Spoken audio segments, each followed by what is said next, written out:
Hello everyone, my name is Preeti Singh. Today my topic is virus. Virus means विषाणु.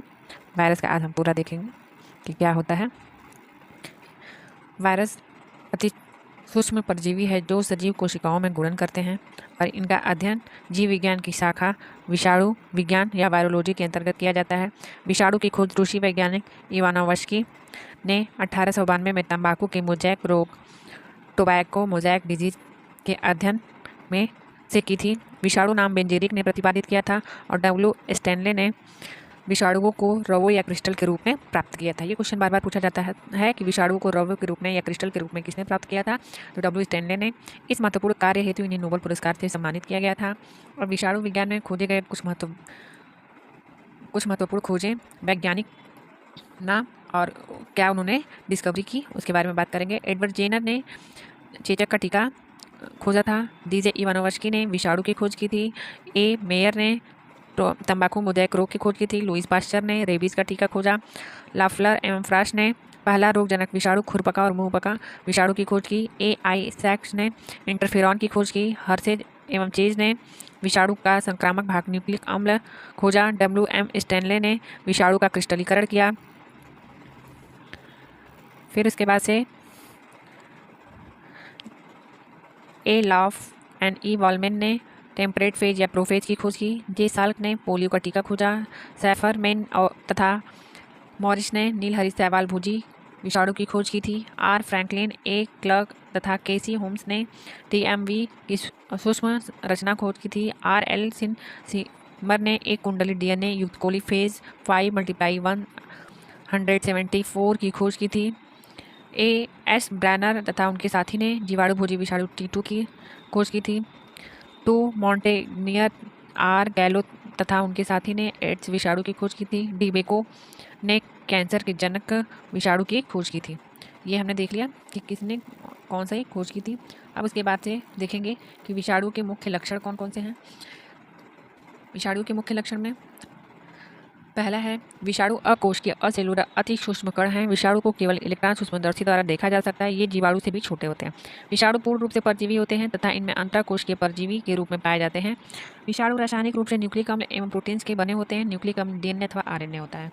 विषाणु केवल विशेष सजीव पोषक कोशिकाओं के भीतर ही क्रियाशील होते हैं. ये पोषक कोशिकाओं से बाहर निकलने पर निर्जीव संरचना के समान प्रतीत होते हैं. ये सजीव कोशिकाओं में गुणन तथा उत्परिवर्तन करने में सक्षम होते हैं. विषाणु न्यूक्लियोप्रोटीन के बने क्रिस्टल होते हैं. इनमें आनुवांशिक पदार्थ डीएनए अथवा आरएनए पाया जाता है. इनमें जैविक क्रियाएं, मेटाबॉलिक एक्टिविटी, श्वसन, वृद्धि और फोटोसिंथेसिस इत्यादि नहीं पाया जाता. ये संवर्धन कल्चर द्वारा कृत्रिम माध्यम में नहीं उगाए जा सकते. ये आसानी से एक परपोषी से अन्य परपोषी में स्थानांतरित हो सकते हैं. ये 90 डिग्री सेल्सियस से अधिक तापक्रम पर सक्रिय नहीं रहते हैं. इस तापक्रम को इन्हें निष्क्रिय तापक्रम भी कहा जाता है. इस तापक्रम को TDP थर्मल डेथ पॉइंट भी कहा जाता है. फिर इसके बाद से हम देखेंगे विषाणु अपने पर्यावरण के प्रति संवेदनशील होते हैं किंतु इन पर एंटीबायोटिक का प्रभाव नहीं होता. ये ताप, प्रकाश, रसायन के प्रति संवेदी होते हैं लेकिन अम्ल, क्षार व लवण के प्रतिरोधी होते हैं. इसमें एक्स रेडियो तथा पारे के लैंप की रोशनी में 1 घंटे रखने पर निष्क्रिय हो जाते हैं. अब हम बात करेंगे डीएनए युक्त विषाणु. कौन से ऐसे विषाणु हैं जो डीएनए से बने होते हैं. पहला है कोलीफेज 5x174 एक कुंडलित डीएनए है. कोलीफेज S13 एक कुंडलित डीएनए है. कोलीफेज T2 द्विकुंडलित डीएनए है. कोलीफेज T3 द्विकुंडलित डीएनए है. कोलीफेज T4 द्विकुंडलित डीएनए. कोलीफेज T6 द्विकुंडलित डीएनए. कोलीफेज TT कुंडलित डीएनए. हार्पिक विषाणु द्विकुंडलित डीएनए. पॉक्स विषाणु द्विकुंडलित डीएनए. साइनोफेज द्विकुंडलित डीएनए. एडिनो विषाणु द्विकुंडलित डीएनए. अब इसके बाद से हम देखेंगे आरएनए युक्त विषाणु. इसमें तंबाकू मोज़ैक विषाणु एक कुंडलित आरएनए. इन्फ्लुएंजा विषाणु एक कुंडलित आरएनए. पोलियो विषाणु एक कुंडलित आरएनए. ल्यूकेमिया विषाणु एक कुंडलित आरएनए. ट्यूमर विषाणु द्विकुंडलित आरएनए. रियो वायरस द्विकुंडलित आरएनए. राइस ड्वार्फ विषाणु द्विकुंडलित आरएनए. अब विषाणु का पारगमन कैसे होता है, वो ट्रांसफ़र कैसे होते हैं, उसके बारे में पढ़ेंगे। पहला है विषाणु का पारगमन निम्नलिखित द्वारा होता है। फर्स्ट है वायु द्वारा, जैसे जुकाम, खसरा, चेचक आदि रोगों के विषाणु वायु द्वारा श्वसन मार्ग से मनुष्य के शरीर में प्रवेश करते हैं।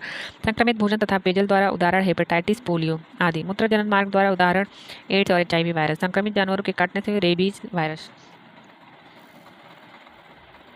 विषाणु का महत्व, अब इनके महत्व हम देखेंगे कि विषाणु के कौन कौन से महत्व होते हैं।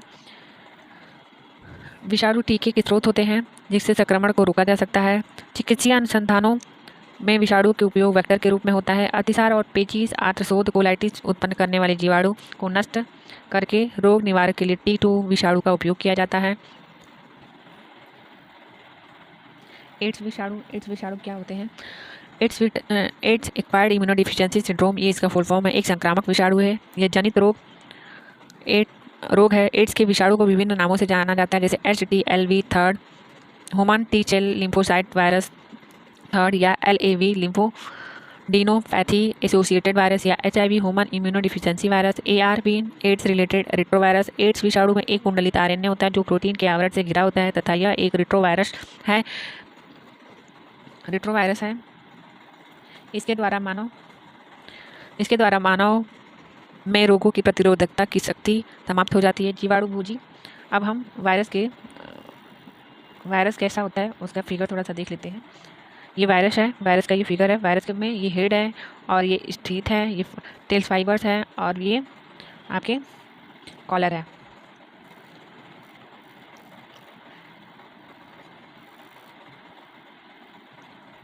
जीवाणु भोजी विषाणु बैक्टीरियोफेज वायरस, इसकी खोज FW टॉट ने 1915 में की थी। FD हैरल ने इसको बैक्टीरियोफेज का नाम दिया। इसकी विस्तृत संरचना का वर्णन किया गया है। यह विषाणु सदैव जीवाणुओं पर संक्रमण करता है, इसलिए इसे जीवाणुओं का भक्षक कहा जाता है।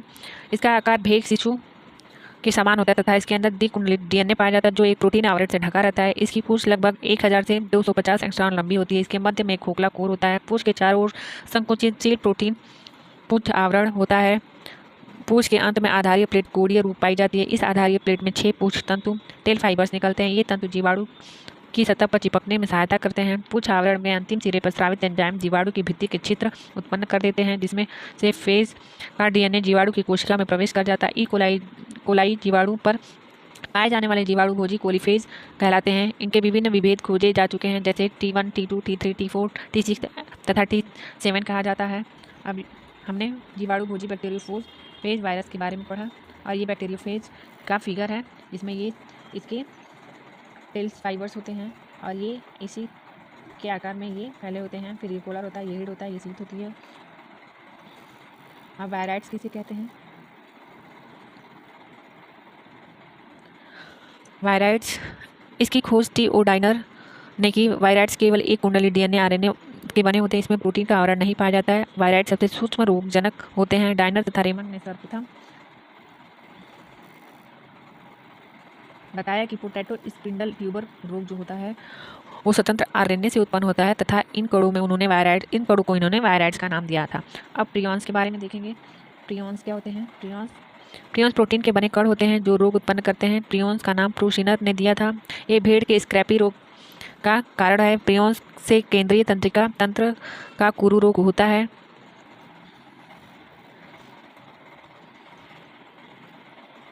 प्रूशिनर ने 1997 में नोबेल पुरस्कार प्रदान किया गया। जीवाणु भोजी विषाणु अनुवांशिक के अध्ययन में प्रयोग किए जाते हैं। नील हरित शैवाल भोजी विषाणु जैसे LPP1 को जल प्रपुष्टन के नियंत्रण हेतु प्रयोग किया जाता है। जीवाणु भोजी विषाणु गंगा जल को शुद्ध करते हैं। विषाणु को प्रतिरोधक वैक्सीन बनाए जाते हैं। अब बात करेंगे कि जीवाणु और मनुष्य में विषाणु जनित रोग और वो कौन से विषाणु से होता है उसके बारे में बात करेंगे। पहला है चेचक।